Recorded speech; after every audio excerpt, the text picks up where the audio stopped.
Nuestro buen Padre y nuestro Dios de amor, alabamos y glorificamos tu nombre.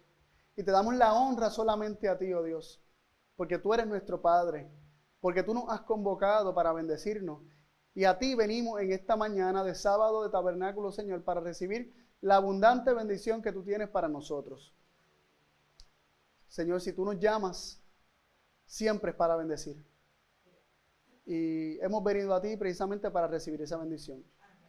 Señor, en nuestra espalda, en nuestras mentes, hay muchos pecados y situaciones, tribulaciones, luchas que tenemos con nuestro carácter y equivocaciones, malos pensamientos totalmente contrarios a los tuyos, que son santos y puros.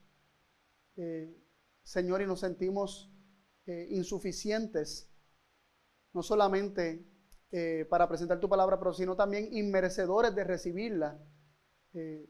Pero sabemos que tú a nadie condenas, Padre, que al que a ti va tú no le echas fuera, y hemos venido porque tú nos has convocado y queremos que tú nos uses, que tú hables a través de mí, Señor, y que toques nuestros corazones, incluyendo el mío, Padre, porque te necesito para presentar esta palabra. No soy capaz, pero tú capacitas.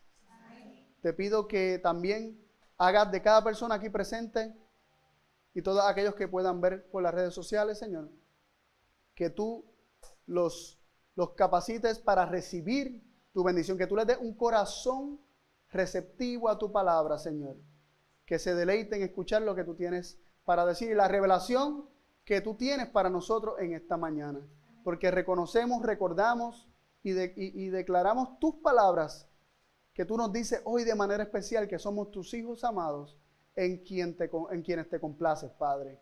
Así que como tus hijos amados, ignorando el juicio que hemos hecho de nosotros mismos en el pasado, rechazando ese juicio y solamente recibiendo tus juicios, tu criterio, tu opinión en cuanto a nosotros, es que venimos a ti gozosos de que eres nuestro Padre.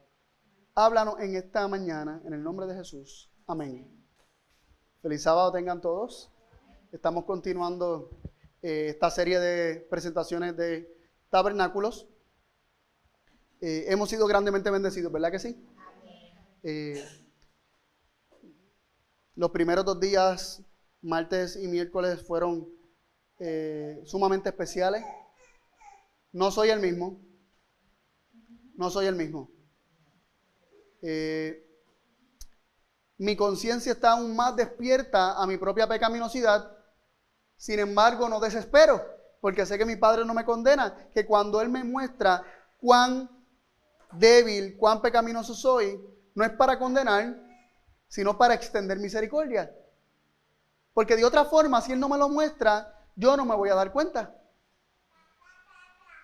Así que es la misericordia, la gracia, el amor de Dios, aún mostrándonos nuestras faltas, no con el deseo de aplastarnos, sino con el deseo de llevarnos al arrepentimiento, de mostrarnos nuestra necesidad de un Salvador. Y al saber que Él a nadie rechaza, que Él a nadie condena, sino que nos muestra estas cosas con un buen propósito, podemos ir a Él y depositar todas nuestras cargas delante de Él y dejar de sentirnos condenados. Un gran peso de nuestras espaldas cae. Y muchas personas pueden confundir este proceso y pensar que estamos suavizando el pecado. No, el pecado es transgresión de la ley. La ley es un trasunto del carácter de Dios. El pecado es la transgresión del carácter de Dios.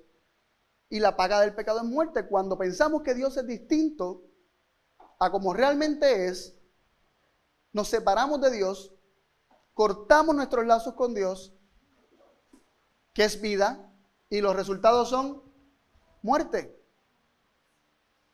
Por eso es que la paga del pecado es muerte. El pecado te paga con muerte. Después de que te separa de Dios, te tortura. La angustia mental que te provoca el pecado te destruye. Gracias a Dios que no tenemos que pasar por eso. Porque Dios, de manera progresiva, misericordioso como es Él, nos va mostrando nuestras faltas de poquito en poquito. No nos muestra todo de cantazo para que no nos aplaste, Él nos lo va mostrando de poquito en poquito a través de su santa ley. Y su santa ley nos apunta al Salvador para que tengamos esperanza. Y cuando vamos al Salvador, Él nos da gracia abundante para vencer, pero nos apunta de vuelta a la ley para que veamos ahora con ojos espirituales la ley y vamos a ver que es más amplia. Y vamos a ver que somos más culpables de lo que pensamos anteriormente. Y así poco a poco ese proceso de la ley llevándonos a Cristo y Cristo de vuelta a la ley y la ley de vuelta a Cristo, el arrepentimiento comienza a ser realmente un desgarre del corazón, el abrir tu corazón delante del Señor y la semilla, la simiente que es Cristo, puede comenzar a penetrar en lo profundo de nuestro corazón y a encontrar un buen terreno donde ni las piedras, ni el sol, ni los pájaros o los cuervos se van a poder llevar la semilla, sino que esa semilla va a comenzar a echar raíces, raíces fuertes, raíces profundas, y nada ni nadie va a poder arrancar la semilla de nuestro corazón, la simiente que es Cristo, morando en nuestros corazones. Cristo en vosotros, la esperanza de gloria. Colosenses 1:27. El día de anteanoche, estuvimos examinando la historia de Job. Y entre las cosas que examinamos de la historia de Job, vimos cómo Job sirve, el libro de Job sirve, siendo el primer libro escrito de la Biblia, escrito por Moisés, nos presenta un modelo, un patrón por el cual podemos identificar algunas aparentes contradicciones o versículos difíciles de entender, como cuando nos dice que Dios extiende su mano para hacer daño. Y el libro de Job nos deja claramente que nos deja saber claramente que cuando Dios extiende su mano, aparentemente para hacer daño, para tocar a alguien, es realmente cuando está dándole permiso al enemigo y quita su protección. No es él activamente haciendo daño, sino que el lenguaje bíblico le atribuye a Dios este acto porque Dios finalmente es el que permite. Pero no es él ni su deseo el hacer estas cosas. Vimos que Dios no estaba ni en el fuego, Dios no estaba en el viento, en el fuego que quemó las ovejas de Job, el viento que destruyó los hijos de Job.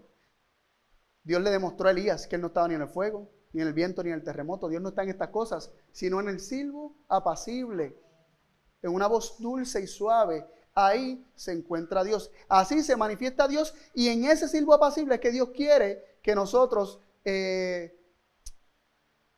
eso es que Dios quiere que nosotros lo relacionemos con Él. O sea, Dios quiere que relacionemos su carácter con ese silbo apacible, con esa voz dulce, ese susurrar a tu oído. A eso Dios quiere que relacionemos su carácter, no al fuego, ni al viento, ni al terremoto. Anoche estuvimos estudiando sobre el diluvio. Estuvimos viendo acerca de la maldad en los tiempos de Noé. Estuvimos viendo acerca de la integridad de Noé.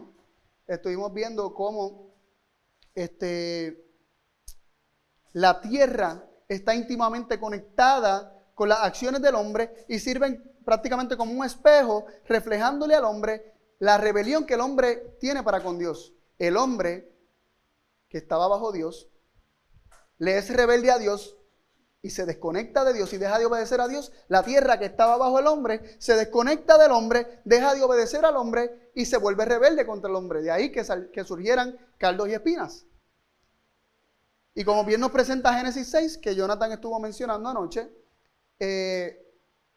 la tierra fue destruida o corrompida, dice la Biblia, porque los hombres o porque toda carne había destruido o corrompido sus caminos en la tierra.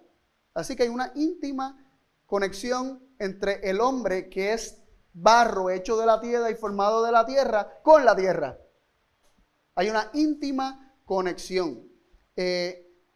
También estuvimos viendo anoche un punto muy importante, que cada vez que ocurren este tipo de destrucciones, no es un Dios, como decimos, ¿verdad? Nosotros los puertorriqueños, un Dios enchismado, no es un Dios ofendido, que dice, pues tú quieres estar solo, pues allá tú resuélvetela. No, para nada, porque Dios nunca deja de ser Padre para hacer cualquier otra cosa, sino que Él permanece conectado a su creación.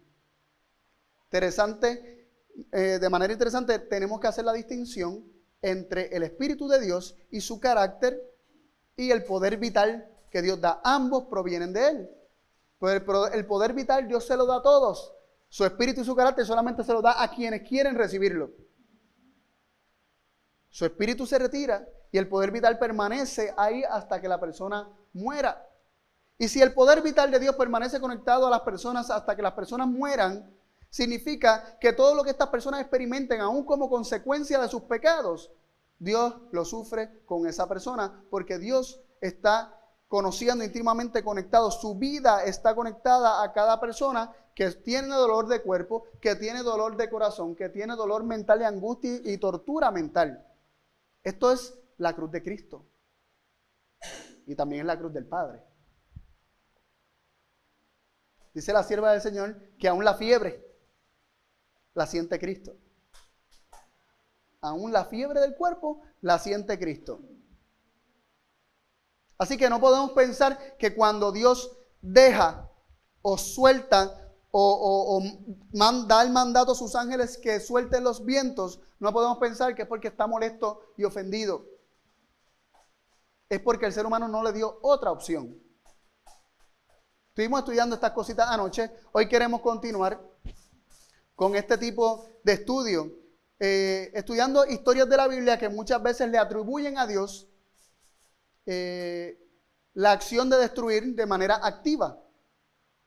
Entonces tenemos que considerar, y vuelvo y recalco, que el enemigo siempre va a buscar no solamente trabajarlo en nuestras mentes, sino también en la mente de todos aquellos que tal vez ni siquiera son cristianos, porque cuando leen la Biblia, le creen la mentira del enemigo de que Dios es el encargado directamente de hacer todo este tipo de genocidio. Porque matar a millones y millones y millones de personas es genocidio. Entonces, nosotros tenemos que estar siempre alertas de que la estrategia del enemigo es tergiversar el carácter de Dios y hacernos pensar que Dios es distinto a como realmente es y que le atribuyamos a Dios características que son del enemigo, del acusador, del padre de mentira, que es asesino desde el principio, como nos dice la palabra de Dios. Así que hoy quiero que pasemos un rato considerando la historia de Sodoma y Gomorra.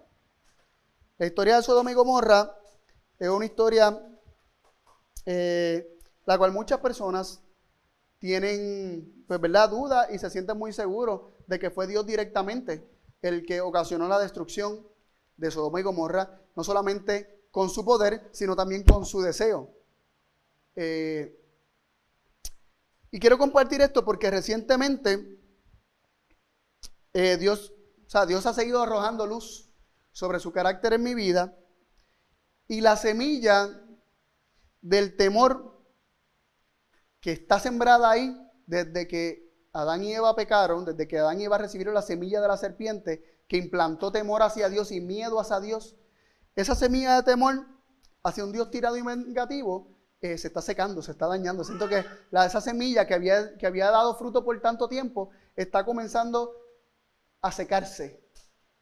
Todavía estoy en el proceso, no puedo decir que lo he alcanzado, pero sé que Dios está trabajándolo en mi vida y por eso quiero compartir esto. Porque tengo un gozo de saber que Dios es 100% amor, que Él es 100% vida, que Él es 100% luz y en Él no hay tinieblas en lo absoluto, como dice 1 de Juan 1:5. Así que quiero comenzar antes de leer e ir directamente a la historia de Sodoma y Gomorra en Génesis. Quiero leer algunas citas del Espíritu de Profecía que nos habla acerca de la forma en que Dios lleva a cabo sus juicios. Así que quiero leer del evento de los últimos días, página 206, lo siguiente. Se me mostró que los juicios de Dios no vendrían sobre ellos directamente del Señor, sino de esta manera. Ellos se colocan más allá de su protección. Él advierte, corrige, reprueba y señala el único camino seguro. Luego, Si aquellos que han sido el objeto de su cuidado especial siguen su propio curso, independientemente del Espíritu de Dios, tras repetidas amonestaciones, si eligen su propio camino, entonces Él no encarga a sus ángeles que impidan los decididos ataques de Satanás contra ellos. Yo hago la pregunta, cuando dice se me mostró que los juicios de Dios no vendrían sobre ellos directamente del Señor, dice se me mostró que algunos de los juicios de Dios no vendrían directamente sobre ellos de parte del Señor. Dice que los juicios de Dios. No dice algunos juicios, no dice en una ocasión en particular, se habla de los juicios de Dios en general. Aunque a lo mejor se le está aplicando en el compendio de eventos de los últimos días, tal vez se le está aplicando a los juicios de Dios al tiempo del fin. ¿Pero acaso Dios cambia? ¿Acaso en Dios hay mudanza o sombra de variación? Dios siempre opera de la misma forma. Dios tiene unos principios y Él opera siempre de acuerdo a esos principios. Sigo leyendo. Es el poder de Satanás lo que está obrando en el mar, en la tierra, trayendo calamidad y angustia y barriendo multitudes para asegurarse su presa. Antenoche estuvimos viendo cómo en el caso de Job hubo actos de la naturaleza que aparentemente todo el mundo se lo estaba adjudicando a Dios. Pero aquí dice que es Satanás el que hace esas cosas para asegurarse su presa. Luego estuvimos viendo cómo en el diluvio hubo un acto también que tiene que ver con la naturaleza, que destruyó el planeta, y normalmente se lo atribuimos a Dios, pero aquí nos dice que el que barre multitudes para asegurarse su presa, para que no tengan oportunidad de salvación, es Satanás.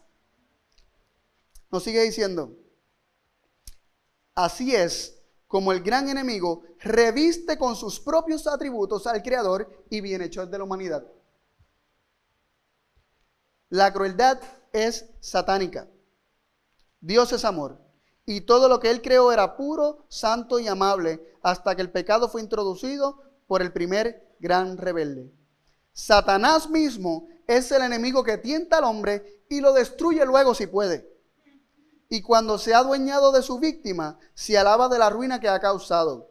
Si ello le fuese permitido, prendería a toda la raza humana en sus redes. Si no fuese por la intervención del poder divino, ni hijo ni hija de Adán escaparían.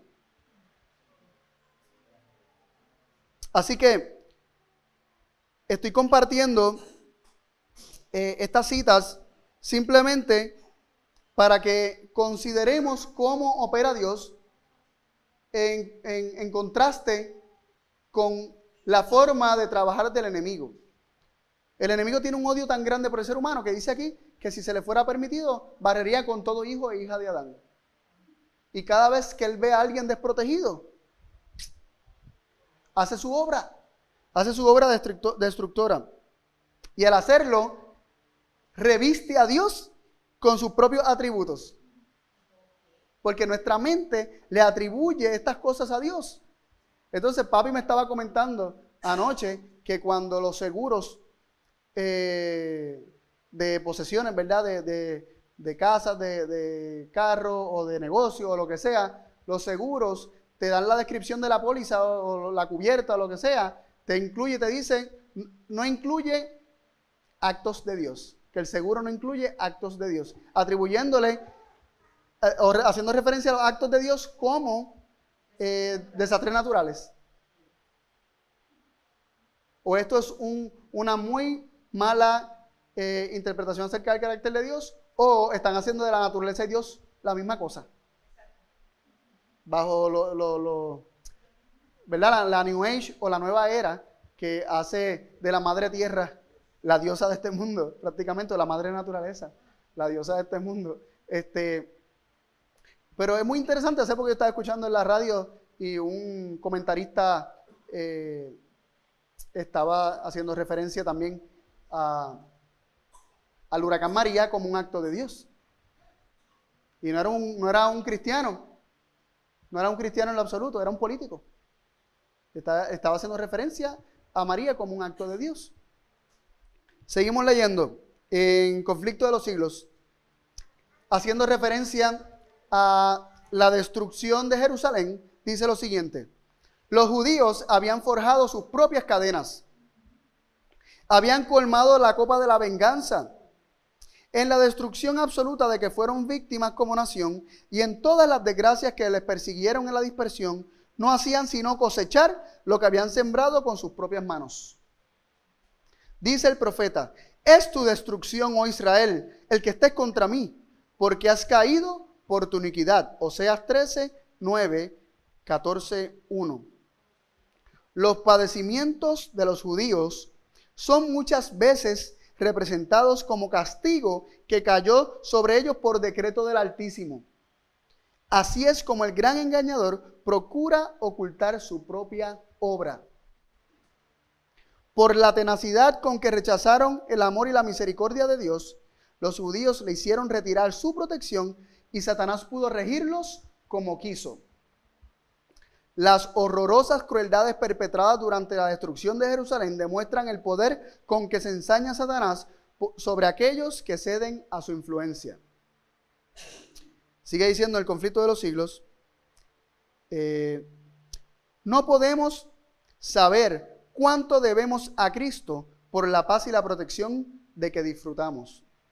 Es el poder restrictivo de Dios lo que impide que el hombre caiga completamente bajo el dominio de Satanás. Los desobedientes e ingratos deberían hallar un poderoso motivo de agradecimiento a Dios en el hecho de que su misericordia y clemencia hayan coartado el poder maléfico del diablo. Pero, escuchen esto, pero cuando el hombre traspasa los límites de la paciencia divina, ya no cuenta con aquella protección que le libraba del mal. Dios, escuchen esto, Dios no asume nunca para con el pecador la actitud de un verdugo. ¿Quieren que repita esa oración? Necesito que ustedes la escuchen detenidamente. Dios no asume nunca para con el pecador la actitud de un verdugo que ejecuta la sentencia contra la transgresión. A veces dice nunca. Dios nunca ejecuta la sentencia contra la transgresión. Sin embargo, le adjudicamos tantas destrucciones. De hecho, si nosotros pensamos que todas estas destrucciones que aparecen en el Antiguo Testamento, Dios fue el que las ejecutó, entonces Dios ejecutó más muertes que el mismo Satanás, porque ¿qué muerte podríamos adjudicarle directamente a Satanás? Directamente, de que él con su poder mató a gente. Si acaso la de Jesús en la cruz. Recuerden que él trabajó de manera disfrazada para que no solamente el ser humano, sino también los ángeles y los seres celestiales no pudieran descifrar claramente su carácter.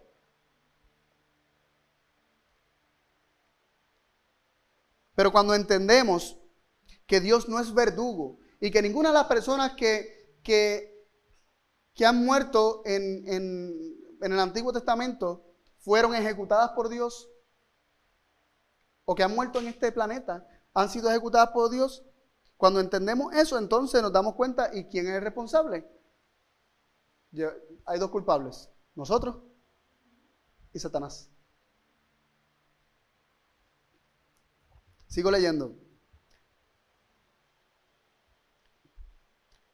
Dice que él nunca ejecuta la sentencia contra la transgresión, sino que abandona a su propia suerte a los que rechazan su misericordia, para que recojan los frutos de lo que sembraron sus propias manos.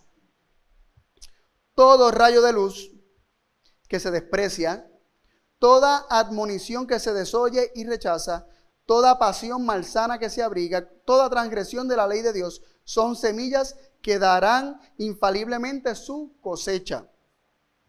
Cuando se le resiste tenazmente, el Espíritu de Dios concluye por apartarse del pecador. Y el pecador, queda sin fuerza para dominar las malas pasiones de su alma y sin protección alguna contra la malicia y perfidia de Satanás.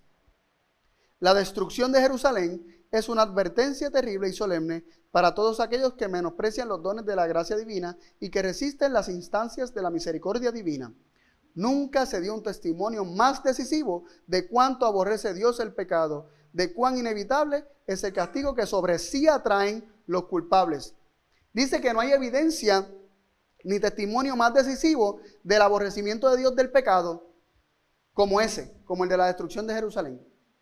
Pero ¿quién destruyó a Jerusalén? ¿Fue Dios? Roma. ¿Para quién trabaja Roma? Para el enemigo. Apocalipsis lo representa a Roma pagana, también bajo la figura del dragón. No solamente el dragón se le aplica a Satanás, sino también se le aplica a Roma. Porque este dragón tenía 7 cabezas y 10 cuernos. Pero sabemos que es Roma porque las coronas o las diademas están sobre las cabezas y todavía no estaban sobre los cuernos. Cuando los cuernos son los que reinan, los que tienen la diadema, ya sabemos que son los 10 pueblos, las 10 naciones, los 10 reinos que surgieron de Roma. Así que el dragón con las diademas sobre las cabezas y no sobre los cuernos representa el paganismo o Roma pagana. Así que Roma trabaja directamente para Satanás. Así que el reino más cruel, profetizado por Daniel y presentado a Daniel como una bestia terrible, espantosa, que trillaba todo bajo sus pies, fue el que directamente destruyó a Jerusalén y a los judíos que habitaban en Jerusalén en el año 70 después de Cristo. ¿Esa bestia provino de Dios? ¿Dios la mandó? Aquí nos dejó muy claramente establecido qué fue lo que sucedió. Dios simplemente aceptó lo que el pueblo le pidió. No queremos que este hombre reine sobre nosotros. Dijeron, no tenemos más rey que César. Rechazaron a Jesús. Jesús, con lágrimas en sus ojos y en su voz, le dijo a los líderes religiosos: ¿cuántas veces quise juntaros como una gallina junta a sus pollitos bajo sus alas? Y no quisisteis. Por lo tanto, vuestra casa os es dejada desierta. Y va a haber, en respeto a la decisión de ellos, la presencia de Jesús se iba a retirar de ese lugar. Y es muy interesante que antes de entrar en Sodoma y Gomorra entendamos que Cristo respeta tu libre albedrío, porque el principio de la justicia de Dios está basado en el libre albedrío, en Dios permitir que cada cual coseche lo que sembró, en Dios dejarnos elegir a nosotros. Muchas veces pensamos que Dios es el que decide quién se salva y quién se pierde. No, lo decidimos nosotros. Dios no decide nada. Lo decidimos tú y yo. Y los registros simplemente están para dejarnos saber que fuimos nosotros los que lo decidimos. Y de manera muy interesante, podemos ver la vida de Jesús para entender cómo es que ocurre este retiramiento de la presencia divina. Y podemos, por ejemplo, considerar la historia de Jesús cuando fue a Decápolis y se encontró con 2 endemoniados en la ciudad de Gadara, o Gádara también se le llama, la he visto como Gádara y Gadara. Él se encuentra con 2 endemoniados, nos dice Marcos, nos dice Mateo, nos dice que fueron 2, Marcos nos dice que fue 1 y nos cuenta el relato de uno en específico. O sea, nos da los detalles de uno en específico. Mateo estuvo allí presente y dice que fueron 2. Pues entonces yo creo que fueron 2. Lo que pasa es que Marcos está recalcando que uno de ellos quiso seguir a Jesús. Uno de ellos, que fue liberado de estos demonios, quiso seguir a Jesús y Jesús no se lo permitió, sino que le dijo que fuera y contara por su familia, por su región, por su pueblo, lo que él había hecho por él, lo que el Señor había hecho por él. ¿Qué pasó en esta ciudad luego de que Jesús sacó los demonios de estos hombres y los puercos fueron poseídos y se tiraron por el despeñadero para abajo? ¿Qué pasó? ¿Qué sucedió con la gente del pueblo?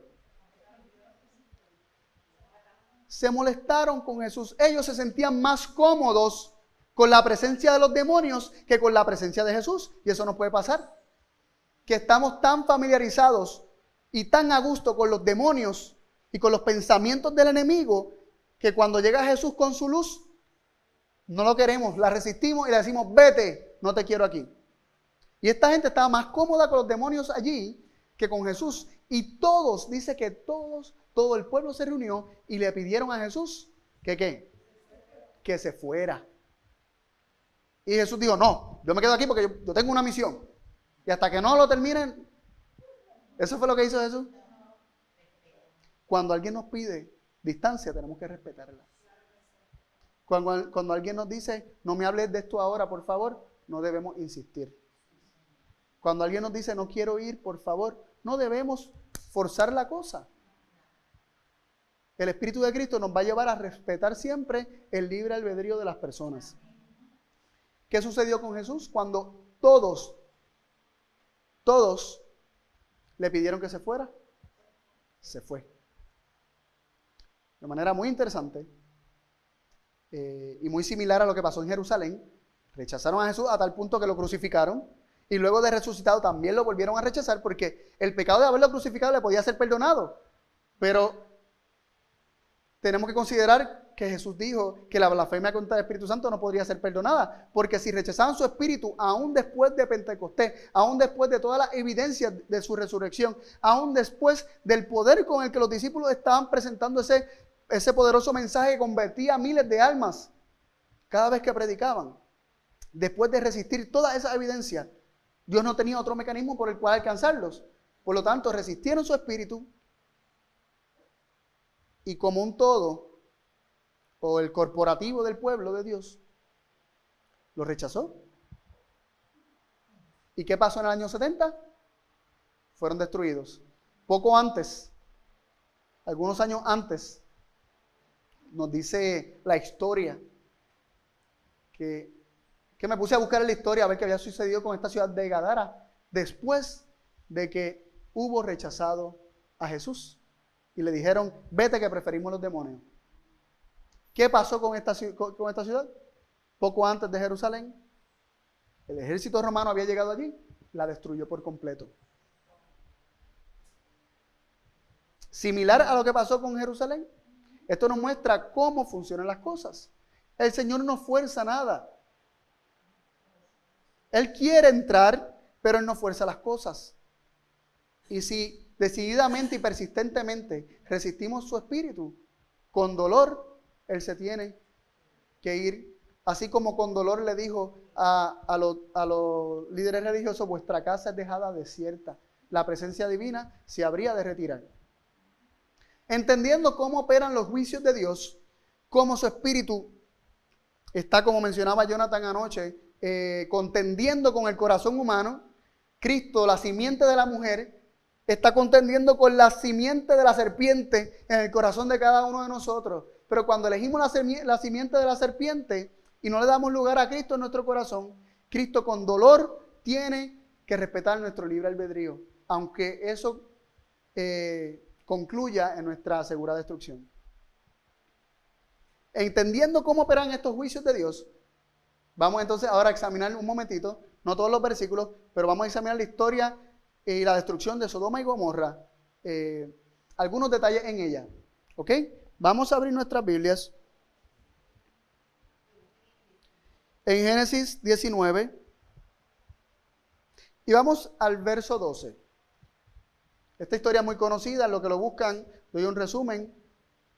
Los ángeles de Dios vinieron a visitar la ciudad de Sodoma y Gomorra porque la maldad había aumentado en gran manera y estaban buscando si por lo menos habían algunos justos por los cuales todavía seguir protegiendo la ciudad de Sodoma y Gomorra y poder impedir que ésta fuera destruida. Estos ángeles, después de haber visto toda la ciudad y haber visto toda la maldad que había en la ciudad, se hospedaron en casa de ¿quién? De Lot. Se hospedan en casa de Lot. ¿Y qué sucede después por la noche, durante la noche?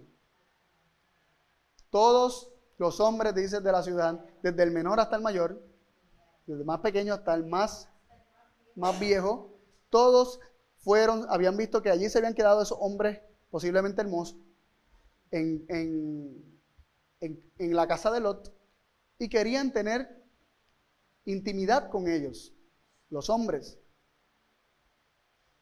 Y su perversión estaba a tal punto que ni siquiera Lot pudo apaciguarlo ofreciéndole sus propias hijas. Que muchas veces decimos, ¡ah! Eso es horrible, ¿cómo este hombre se atreve a ofrecer sus hijas?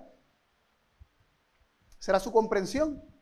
Si se lo hacen a unas mujeres, pues está mal. Pero si se lo hacen a un hombre, está doblemente mal. Porque no solamente están cometiendo un pecado de inmoralidad, de fornicación, sino también están cometiendo un pecado de homosexualidad y sodomía. Entonces, ni siquiera eso pudo apaciguar los deseos de toda esta gente. Tan pronto Lot les trató de hablar con ellos y negociar, ellos estaban a punto de arrancar a Lot por un lado y abrir la puerta y meterse y por la fuerza tomar control de aquellos hombres, pero aquellos hombres extendieron la mano hacia afuera, agarraron a Lot, lo echaron hacia adentro y cerraron la puerta. Tan pronto ellos cierran la puerta, podemos asociarlo con la puerta de Noé, de que esta gente ya no tiene break. No porque Dios lo determinara así, es porque ellos endurecieron tanto su corazón que no había manera de Dios alcanzarlo. Habían cometido el pecado imperdonable. Lo que sucede es, luego de esto, que los ángeles cegaron a estos hombres para que no pudieran encontrar la puerta y finalmente se cansaron de buscar la puerta alrededor de la casa y terminaron yéndose. Después los ángeles le explican a Lot lo que ha de ocurrir, que salga él, su familia, se fueran, y Lot como que se retrasaba, dilataba el asunto de la decisión de poder salir, de avanzar y salir con su familia, de escapar por sus vidas. Y los mismos ángeles tuvieron que sacarlo con su familia. Los mismos ángeles, ¿acaso no había un Abraham orando, intercediendo por Lot, su sobrino, que los ángeles tomaron a Lot y a su familia y los sacaron afuera? Muy posiblemente, yo sé que Abraham él sabía lo que estaba sucediendo y estaba orando por la ciudad y por Lot. Pero en el proceso de escapar, la esposa de Lot desobedeció un mandato que decía que no miraran hacia atrás, que escaparan y que no miraran hacia atrás. Y se convirtió en una estatua de sal. Tenemos que ella miró y se convierte en estatua de sal y finalmente solamente escapó Lot con sus dos hijas. Y eso de ahí en adelante es otra historia. Vamos al versículo 19 de Génesis. Perdón, capítulo 19, versículo 12. Nos dice así la palabra de Dios.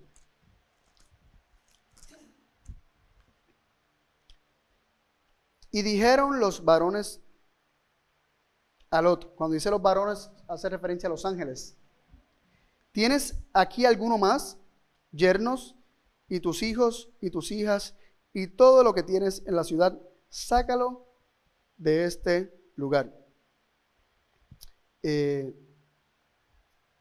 el versículo 13 continúa diciendo: porque vamos a destruir este lugar, por cuanto el clamor de ellos ha subido de punto delante de Jehová, por tanto Jehová nos ha enviado para destruirlo.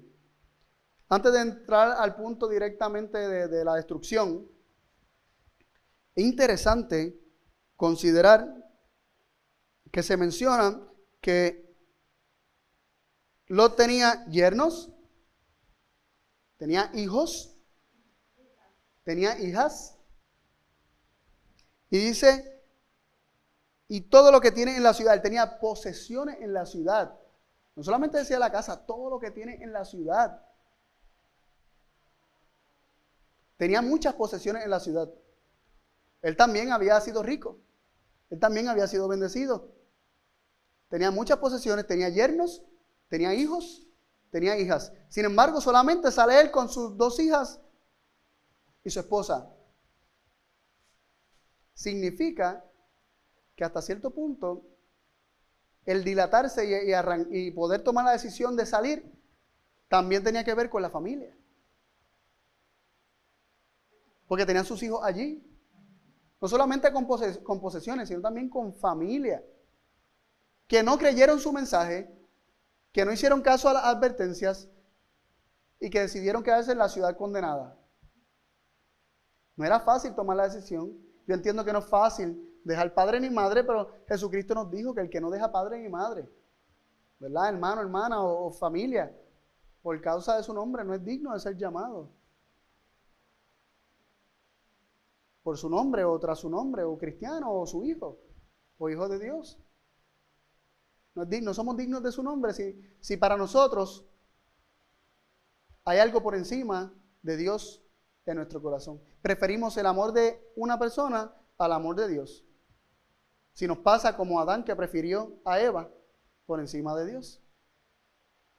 Y eso tiene muchas otras connotaciones. Pero ahora, deteniéndonos específicamente en la parte donde habla de la destrucción, nos dice, porque vamos a destruir este lugar. Antes de proceder, perdonen, se le dio la orden de que todo lo que tenía lo sacara de la ciudad. Sin embargo, él salió sin nada. ¿Por qué él salió sin nada? Porque se tardó. Él salió sin nada porque se tardó. Y terminó saliendo él solamente con 2 hijas y la esposa. Dilató la decisión. Y luego dice, porque vamos a destruir este lugar, por cuanto el clamor de ellos ha subido de punto delante de Jehová, por tanto Jehová nos ha enviado para destruirlo. Y el lenguaje parece muy claro a primera instancia. Dios nos envió a destruir, pero hemos visto cómo operan los juicios de Dios. Si los juicios de Dios consisten en dejar de proteger, cuando Dios manda ángeles para destruir, ¿qué significa? Que Dios los mandó para que den la orden de dejar de proteger. Son ángeles de alto rango que Dios los manda para dar la orden a los ángeles que aguantan los vientos para dejar de proteger.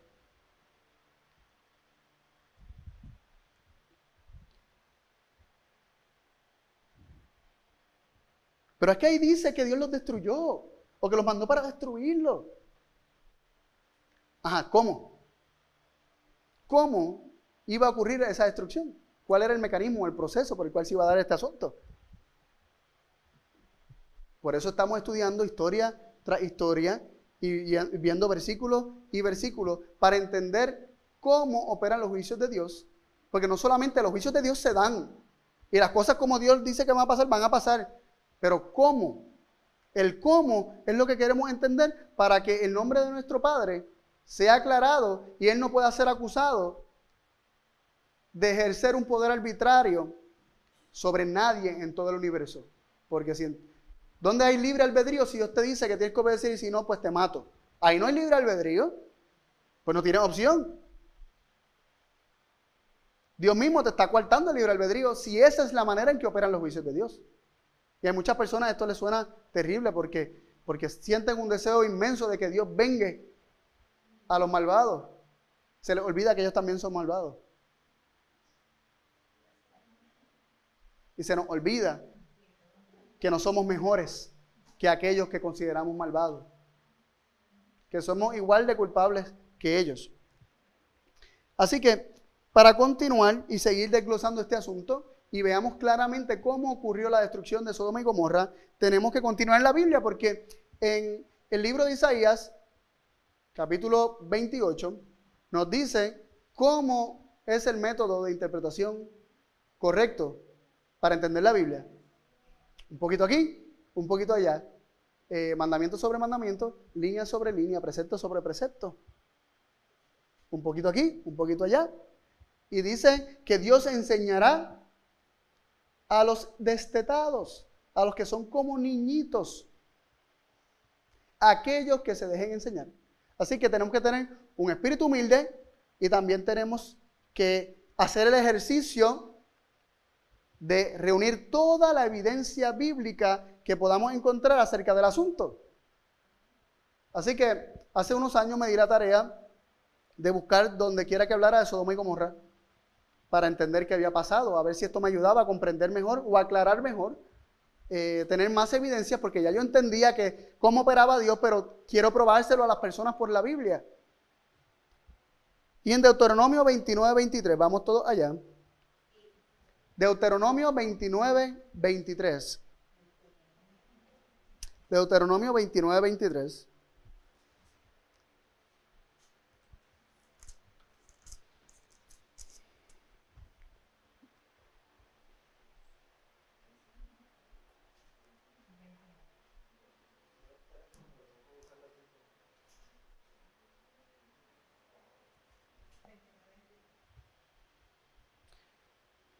Dice,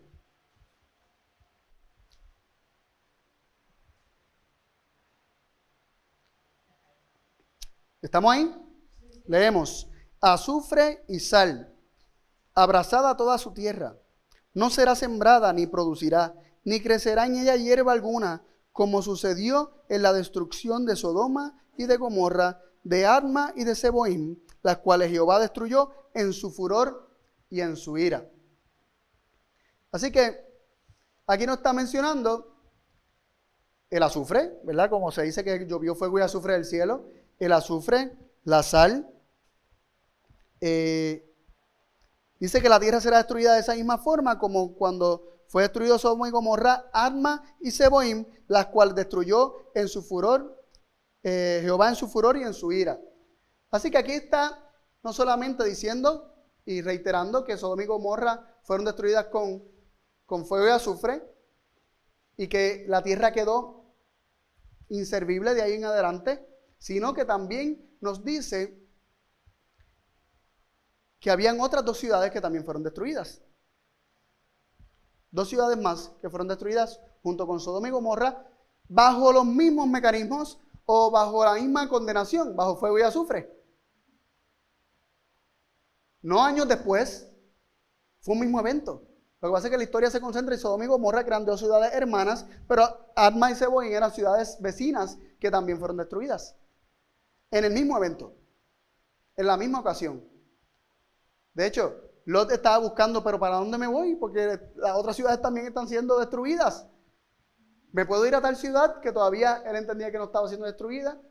Y el ángel dijo, está bien, porque esa todavía no ha llegado al mismo punto. Y él se fue en dirección a esa, pero después hasta temió porque también sabía que había perversidad en esa ciudad y terminó yéndose al monte. No confiando en que pudiera estar mucho tiempo en esa ciudad. Así que Adma y Zeboim fueron dos ciudades que fueron destruidas juntamente con Sodoma y Gomorra y experimentaron los mismos juicios de Dios.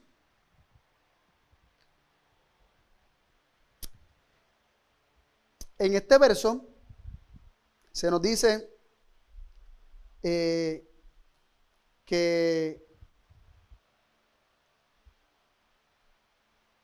Jehová las destruyó en su furor y en su ira.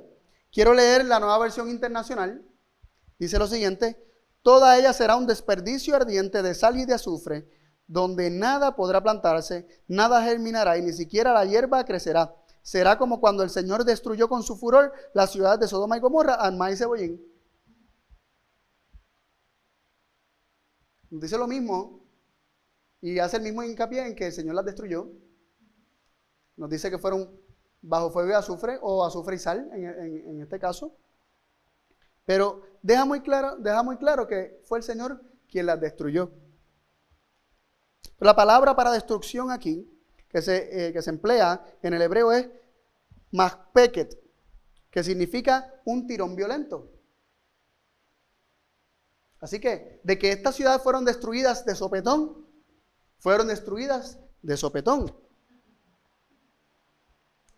La cuestión es si Dios directamente llevó a cabo este tirón violento. Si fue Dios quien directamente las trastocó con su poder, Él directamente, con su poder, con su voluntad, con su juicio.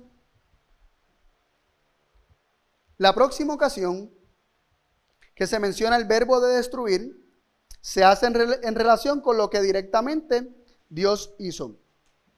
Así que primero se nos dice la destrucción de Sodoma y Gomorra, que fue machpeket, que fueron destruidas, fueron víctimas de un tirón violento, pero luego nos dice las cuales Jehová destruyó, y la palabra, el verbo que se utiliza ahí aplicado a Jehová no es el mismo.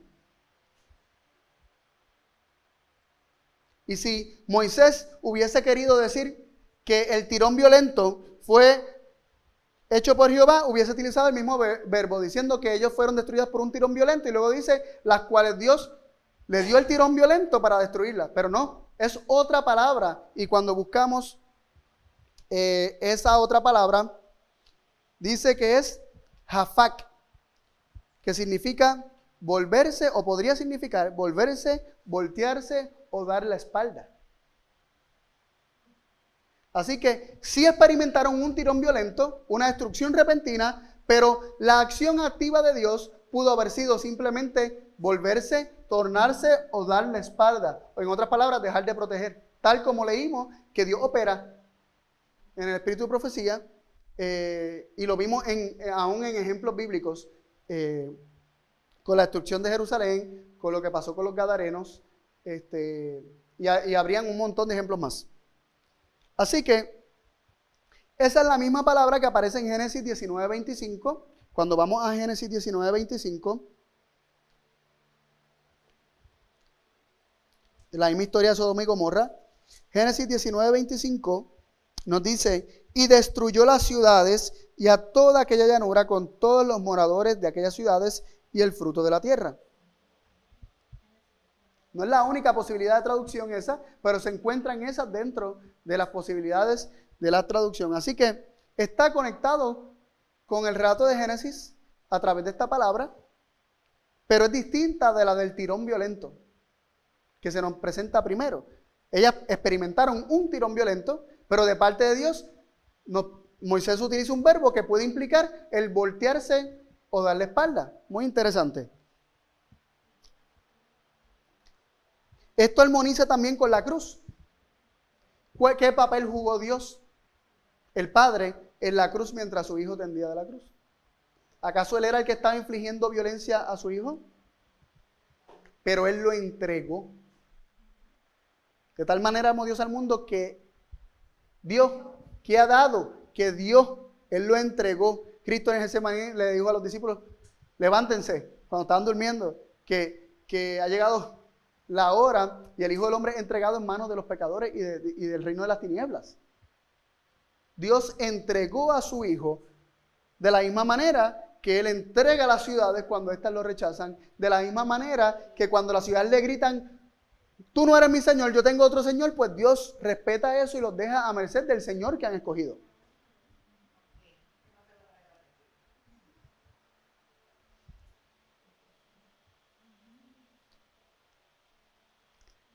También vale la pena mencionar que la palabra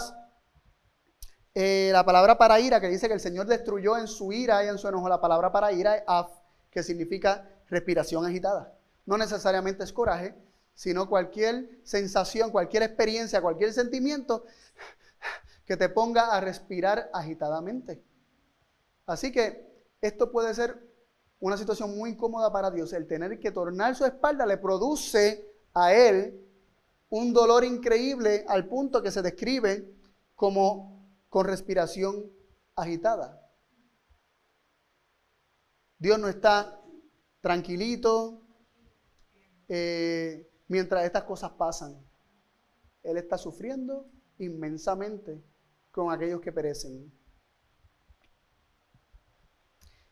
Ahora, tenemos que considerar nuevamente que Admá y Zeboim fueron ciudades que experimentaron la misma suerte, exactamente la misma suerte, los mismos juicios que Sodoma y Gomorra. Eso lo deja claro Deuteronomio 29:23. ¿Está claro o no está claro? ¿Les estuvo claro en Deuteronomio 29:23 que Admá y Zeboim experimentaron lo mismo que Sodoma y Gomorra?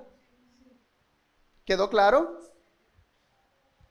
Entonces, tenemos que considerar ahora, ¿dónde más aparece en la Biblia las ciudades de Admá y Zeboim, o los nombres de Admá y Zeboim? Vamos todos al libro de Oseas, capítulo 11, versículo 8.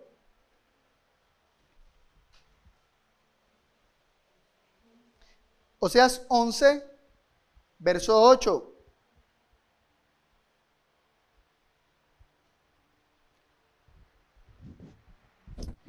Y dice así, Oseas 11, verso 8, dice: ¿cómo podré abandonarte, oh Efraín?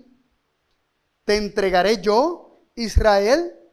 ¿Cómo podré yo hacerte como a Adma y ponerte como a Zeboim? Mi corazón se conmueve dentro de mí, se inflama toda mi compasión. El Señor está diciéndole al pueblo de Israel, a Efraín: ¿cómo voy a hacerte? ¿Cómo voy a abandonarte como le hice a Adma? ¿Y cómo voy a hacerte o ponerte como a Zeboim? El Señor le está diciendo: ¿cómo voy a entregarte? ¿Cómo voy a abandonarte? Dice: ¿cómo podré abandonarte? ¿Te entregaré yo, Israel? Aquí dice que lo que Dios hizo fue entregar y abandonar. O sea que Adma y Zeboim no fueron destruidas porque Dios se acercó, sino porque Dios se retiró.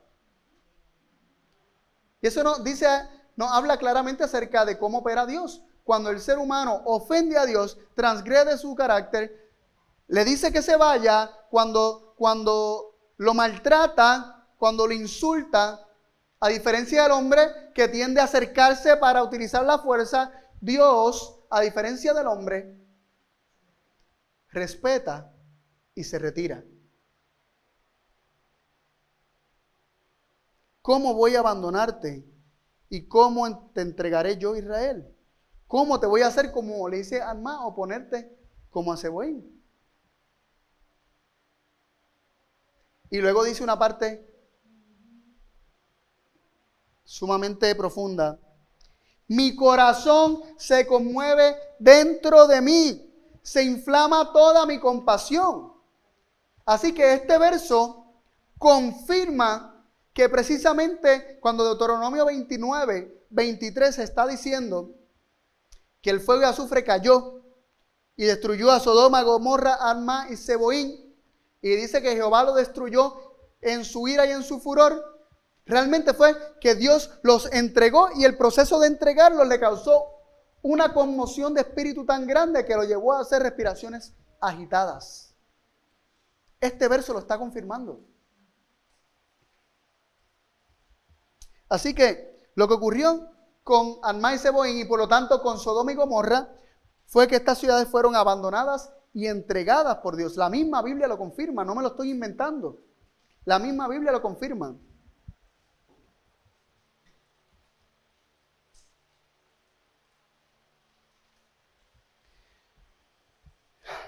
Podemos hacer algunas preguntas que pueden hacer más claro el verso. ¿Qué es lo que Dios no quiere hacerle a Efraín? Abandonarla y entregarla. ¿Quiénes sufrieron ese destino? Adma y Zeboim. Si leyéramos el verso de forma declarativa, podría decir: no quiero abandonarte, Efraín, no quiero entregarte, Israel, no quiero hacerte lo que le hice a Adma, ni que termines como Zeboim. De esta forma queda más claro el verso. Y yendo al hebreo, la palabra empleada para referirse a lo que pasó a Adma es Natán, que significa abandonar, entregar. Teniendo esto en cuenta, el verso podría ser mejor traducido como lo hace la Nueva Versión Internacional. Escuchen cómo la Nueva Versión Internacional traduce este verso. ¿Cómo podría yo entregarte, Efraín? ¿Cómo podría abandonarte, Israel? Yo no podría entregarte como entregué a Adma. Yo no podría abandonarte como a Zeboim. Dentro de mí el corazón me da vuelcos y se me conmueven las entrañas. Cuando el ser humano le pide a Dios que se retire, eso es lo que Dios experimenta. Sigue siendo siempre un padre amante. Siempre.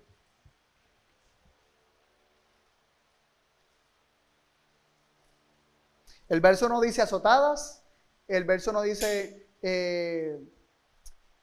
castigadas directamente por Dios, el verso dice entregadas y abandonadas. Así que uniendo este verso con Deuteronomio 29, 23, podemos entender que lo que sucedió con Sodoma y Gomorra, Admá y Zeboim, fue que fueron entregados y abandonados por Dios debido a la dureza de los corazones de las personas allí presentes. Dios respetó lo que ellos eligieron. Ahora, no quiero dejarlo ahí, quiero que consideremos o que busquemos una aplicación para esta historia y no solamente estamos aquí descifrando la historia para saber quién fue responsable y quién no lo fue, sino que quise tocar este último versículo que mencioné de Oseas 11:8 y la última parte que nos habla acerca de las emociones de Dios cuando la destrucción está siendo llevada a cabo. Cuando Él tiene que entregar y abandonar algo que Él ama. ¿Acaso eso no fue lo que pasó en la cruz? ¿Qué sentía el Padre mientras había entregado y abandonado a su Hijo aparentemente? ¿Verdad? Abandonado en que dejó que ocurrieran ciertas cosas, pero su amor nunca lo abandonó. ¿Qué experimentó el Padre? ¿Qué experimenta a diario? Cuando tiene que dejar que cada cual coseche los frutos de lo que ha sembrado. Lot también sembró. Lot también sembró y Lot también cosechó. Aun cuando escapó el fuego y el azufre, Lot cosechó parte de lo que había sembrado. El Lot haberse dilatado o haber dilatado la toma de decisión de salir de Sodoma provocó una falta de fe en su esposa, la hizo tomar en poca cosa los mensajes de los ángeles porque Lot lo estaba tomando en poca cosa. Ahí vemos cómo Lot, como jefe de familia, como cabeza del hogar, al haber sido negligente, eso trajo un efecto negativo sobre su esposa. Y consideró los juicios de Dios de manera liviana. Nos dice en Génesis 19:17, y cuando los hubieron llevado afuera, o sea, los ángeles, a Lot y a su familia, dijeron, escapa por tu vida y no mires tras ti, ni pares en toda esta llanura, escapa al monte, no sea que perezcas.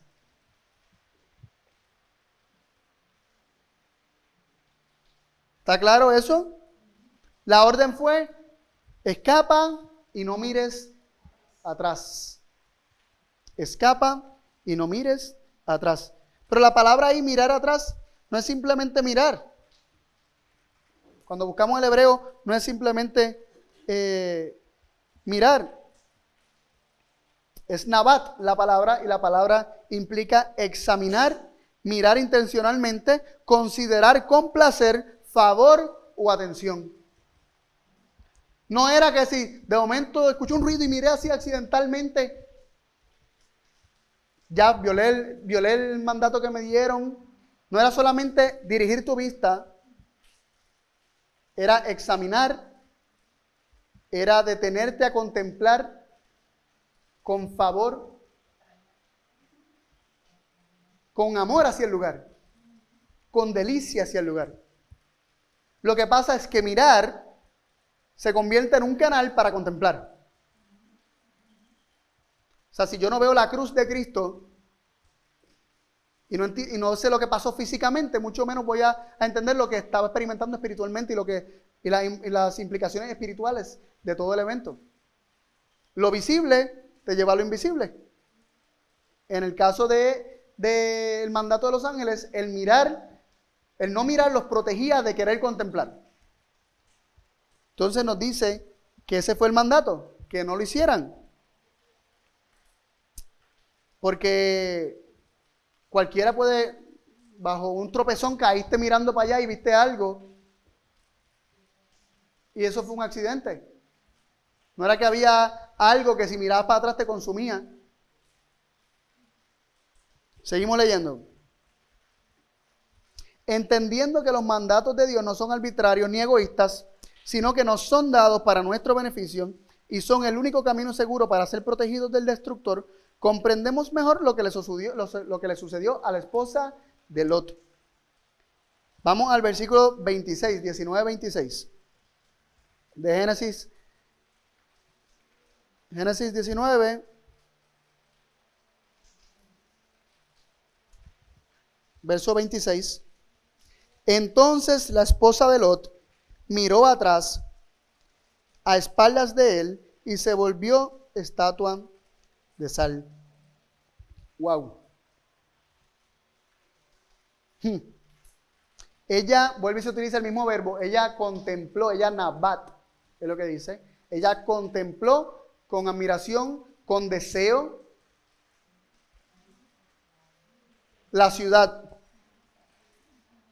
Y fue convertida en una estatua de sal. De hecho, en el hebreo, el material en que se convirtió, simplemente dice de sal en la traducción, pero implica que se convirtió en una estatua de un material que se pulveriza. De un material que se desintegra fácilmente. Así que no necesariamente por ahí dicen, encontramos la estatua de la... No fue una estatua necesariamente grabada así con todas las formas de todas las... Ella quedó posiblemente petrificada bajo un material que fácilmente, poco a poco, se pulverizaría. Como pasa con las cosas y las personas cuando son consumidas por un volcán. Por ejemplo, cuando explota, hay una erupción volcánica y la lava le cae encima a las personas y esta mezcla de lava con azufre y todo este asunto la alcanza. Quedan como petrificadas, pero fácilmente se rompen y se pulverizan. ¿Cómo?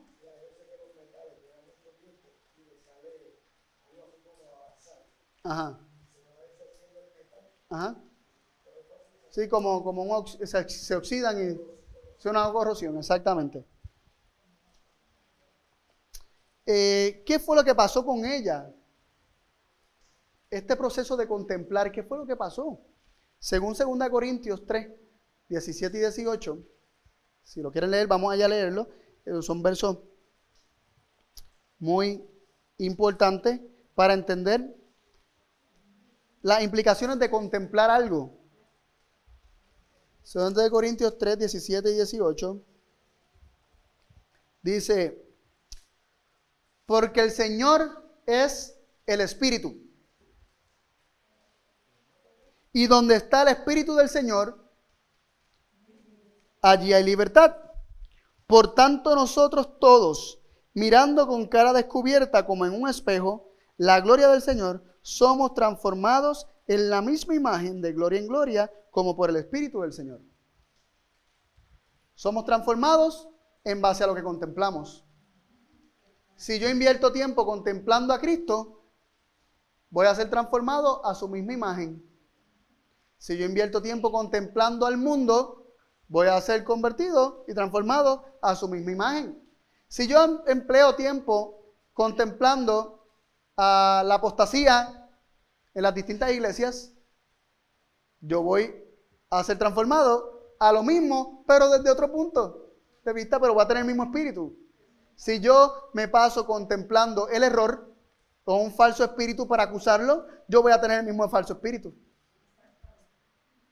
Si yo me paso contemplando a los asesinos para denunciarlos, yo voy a absorber el mismo espíritu asesino porque voy a querer hacerle lo mismo a ellos de lo que ellos le hacen a otras personas, pensando que estoy siendo justo y estoy haciendo justicia. Cuando contemplamos a Cristo, somos transformados a su imagen, pero cuando contemplamos a Babilonia y invertimos nuestro tiempo contemplando el mal que hay en este mundo y lo disfrazamos de excusas diciendo que estamos exponiendo sí, los errores, pero invertimos más tiempo exponiendo esos errores y investigando los errores de los demás en vez de conocer y proseguir conociendo a Cristo y contemplándolo. ¿Qué va a pasar en nuestra vida? Vamos a ser transformados a la misma imagen, tal vez con opiniones distintas, pero con el mismo espíritu. Y aquellos que tienen un espíritu perseguidor, el espíritu de la bestia, se traspasa a mí y yo me vuelvo un perseguidor teniendo el mismo espíritu de la bestia que persigue. La mujer de Lot contempló a Sodoma. ¿Por primera vez en esa ocasión? No. Ella lo contempló con placer, porque ya sabía lo que había allí, lo que había dejado.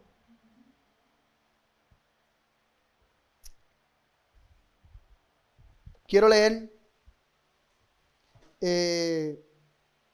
o contrastar o contraponer con un versículo.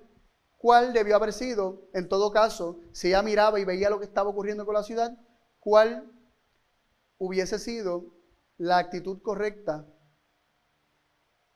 el contemplar correcto, o no el contemplar correcto, pero el mirar correcta, en vez de estar mirando para contemplar con deseo, pero si ella hubiese mirado y hubiese visto accidentalmente lo que pasó, ¿qué espíritu debió haber estado en ella que es distinto al que realmente ocurrió? Vamos a Ezequiel 9, verso 4.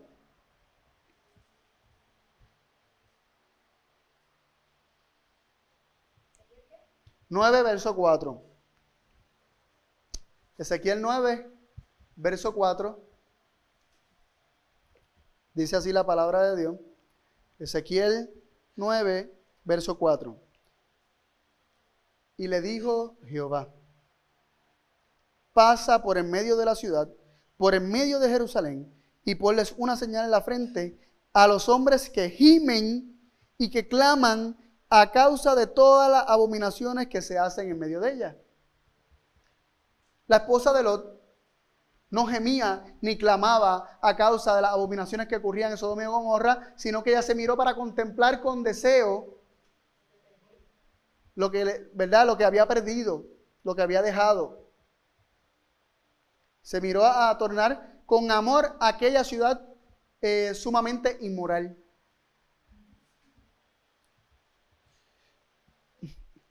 Su desobediencia fue la manifestación visible de su rebelión contra Dios. ¿Qué pasó con qué vimos? Que Lot fue negligente en salir, y esto llevó a su esposa a considerar livianamente el mandato de Dios. Vamos a considerar lo que nos dice Patriarca y Profeta, página 140. Dice: mientras su cuerpo estaba en la llanura, hablando de la esposa de Lot, su corazón se aferraba a Sodoma. Mientras su cuerpo estaba en la llanura, su corazón estaba en la llanura. Y con Sodoma, su corazón estaba con Sodoma, y con Sodoma pereció.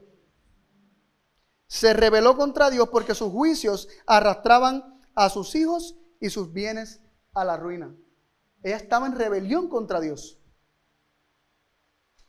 O sea que cuando ella está huyendo, ella siente que es injusto que Sodoma sea destruida. Ella mira, ve a Sodoma muriendo y dice: ay, tanto que yo amo ese lugar. Este Dios, me estoy molesta con Dios porque está destruyendo este lugar. Aunque había sido muy favorecida al ser llamada a salir de la ciudad, creyó que se la trataba duramente porque tenía que dejar las riquezas que habían acumulado con el trabajo de muchos años. En vez de aceptar la salvación con gratitud, miró hacia atrás presuntuosamente, deseando, ahí está la confirmación de la palabra Nabat, deseando la vida de los que habían despreciado la advertencia divina. No hubiese quedado allá. Su pecado mostró que no era digna de la vida, por cuya conservación sentía tan poca gratitud. Cuán triste es el hecho de que hasta el final la esposa de Lot tuvo oportunidad, pero rechazó la misericordia de Dios. Hasta el final, hasta ese momento, Dios sabía que ella estaba saliendo con su corazón endurecido contra Dios y que realmente quería estar allí, pero sigue dando la oportunidad, y si ella reflexionaba en el proceso podía escapar, pero es que es imposible para Dios declarar y proteger a aquel que no quiere esa protección. Dios, queriendo salvar a Lot y a su familia del destructor, les dio mandatos para cuidarlos del acusador y destructor. Mientras el destructor hacía su obra, la mujer de Lot, quien se había deleitado en contemplar la maldad de Sodoma y cuyo corazón se había tornado igual que el de la ciudad, manifestó a quien definitivamente pertenecía al contemplar por última ocasión su ciudad amada y desobedeció su única protección, los mandamientos de Dios. Los mandamientos de Dios son una protección. Y cuando los desobedecemos, estamos en rebelión contra Dios y viene el acusador. ¿Y qué es lo que hace Satanás como acusador? Es mío, me pertenece.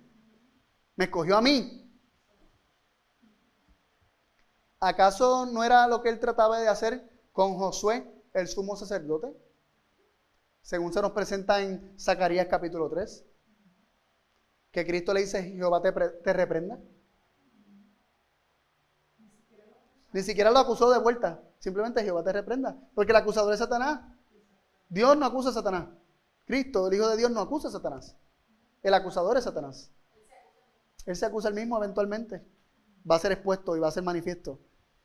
Cuando, como dice el libro de Judas, cuando estaba Miguel contendiendo con Satanás por el cuerpo de Moisés, ¿Satanás tenía de qué acusar a Moisés? ¿Acaso Moisés no había fallado varias veces? Pero se había arrepentido. A Satanás no le importa el arrepentimiento porque en su sistema de justicia no hay oportunidad de arrepentimiento. El que la hace, la paga. ¿Pero qué pasó? ¿Qué le dijo Miguel? Jehová te reprenda. Lo mismo. Él no se pone a discutir. Pero lo que quiero resaltar es que Satanás es el acusador. Satanás es el que reclama a las personas como que le pertenecen. Y Cristo es el que los defiende. Pero cuando esta mujer, la esposa de Lot, manifestó con todo su corazón, con todo su amor, su deseo de estar en Sodoma, el enemigo la ve, el enemigo la acusa y Dios no puede defenderla porque tiene que permitir que ella tenga lo que ella quiere. Con dolor en el alma, ella quedó desprotegida y el enemigo la pudo alcanzar. La raíz de la perdición de la esposa de Lot fue el contemplar a Sodoma. Esa fue la raíz del problema. Si ella hubiese vivido no contemplando a Sodoma, sino contemplando a Dios, otra fuera la historia. Pero la raíz del problema fue cómo ella vivió contemplando a Sodoma. Eso la llevó a formarse según tal ciudad. Su formación, su transformación diaria era en semejanza cada vez más hacia la ciudad inmoral.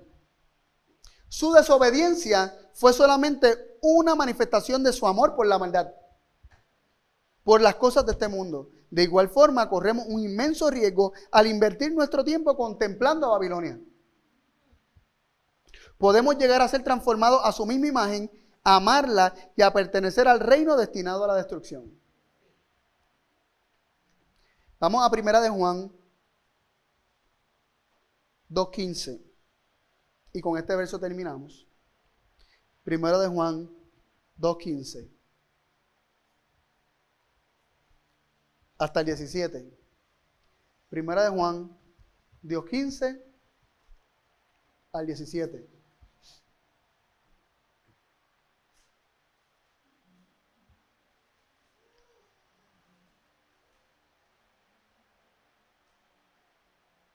Dice, no améis al mundo, ni las cosas que están en el mundo. Si alguno ama al mundo, el amor del Padre no está en él. Porque todo lo que hay en el mundo, los deseos de la carne, los deseos de los ojos y la vanagloria de la vida, no proviene del Padre. Repito, porque todo lo que hay en el mundo, algunas cosas, todo lo que hay en el mundo, los deseos de la carne, los deseos de los ojos y la vanagloria de la vida, no proviene del Padre, sino del mundo. Y el mundo pasa y sus deseos, pero el que hace la voluntad de Dios permanece para siempre. Y hago la pregunta, ¿qué estamos contemplando? ¿Qué estamos contemplando? ¿A qué Dios estamos contemplando? ¿En qué Dios estamos creyendo? ¿En un Dios que se siente ofendido y su paciencia llega a un límite y explota con fuego? ¿O estamos contemplando un Dios que, aunque ama a sus hijos con un amor intenso, respeta sus decisiones y nunca utiliza la fuerza? Un Dios que con amor, con deseos de salvar, tiene que tornarse y soltar y dejar de proteger a personas que diariamente lo rechazan, hasta finalmente endurecer su corazón al punto que ya no escuchan ni quieren recibir las palabras de amonestación de parte de Dios. Y en el proceso, ese Dios respira agitadamente, como vimos en Deuteronomio 29-23, y que su interior se está estremeciendo, como vimos en Oseas 11:8 durante este proceso. ¿Cuál es el Dios que estamos contemplando? Si contemplo al Dios de la fuerza, voy a utilizar la fuerza. Voy a tratar de obligar. Voy a tratar de forzar las cosas. Me voy a convertir en un dictador. Me voy a convertir en un tirano. Si yo contemplo al Dios que Jesucristo vino a revelar, voy a ser transformado tal a la misma imagen de Cristo Jesús. Si contemplo a Babilonia, si contemplo al mundo, si contemplo el entretenimiento de este mundo, si yo contemplo las luchas de egos que existen en diferentes entretenimientos en este mundo, yo voy a ser transformado a este mundo. Y cuando comiencen a ocurrir los juicios de Dios, que sabemos que consisten en retirar su protección, vamos a actuar en rebeldía contra Dios, porque amamos lo que está pereciendo. Nosotros escogemos qué es lo que vamos a contemplar. Génesis 19 nos dice que no contemplemos a Sodoma, porque perecemos. Yo escojo en este día contemplar a mi Padre Celestial, que de manera especial me dice: tú eres mi Hijo amado, en quien tengo contentamiento, complacencia, mi delicia, mi deleite. Yo escojo contemplar a ese Padre Celestial. Y mi solaz, mi gozo, aumenta al escuchar sus palabras diciéndome diariamente que Él me ama y que nada de lo que yo pueda hacer va a cambiar ese hecho. Los invito a ir de rodillas para hablar con Dios. Nuestro Padre y nuestro Dios de amor, alabamos tu nombre porque una vez más, a través de tu palabra, nos has mostrado que tú no eres culpable. Tú no eres culpable de lo que el enemigo te quiere acusar. Tú no eres culpable de lo que la inmensa mayoría del cristianismo te hace culpable. Ni la muerte, ni las tinieblas, ni la maldad pueden salir de ti, que eres vida, que eres luz y que eres toda bondad. Te ruego, Dios, que la llama de tu Espíritu arde en nuestros corazones, para que con todo nuestro libre albedrío queramos aceptar a tu Hijo Jesús para que reine en nuestros corazones. Que mientras lo contemplamos y dejamos que Él nos revele tu carácter, seamos transformados, para que cuando Él venga, no tratemos de escondernos de la gloria de aquel que viene, sino que ya seamos en ese momento transformados, ya hayamos sido en ese punto transformados a la imagen de Cristo Jesús. Padre, queremos pasar el resto de la tarde del sábado también contemplando tu gran amor, tu carácter, contemplando la fe de Jesús, contemplando, oh Dios, la justificación por la fe. Te pido que nos des la gracia de poder recibir más revelación de tu amor. Bendice a cada persona aquí presente. Te lo rogamos y pedimos todo en el nombre de Jesús. Amén.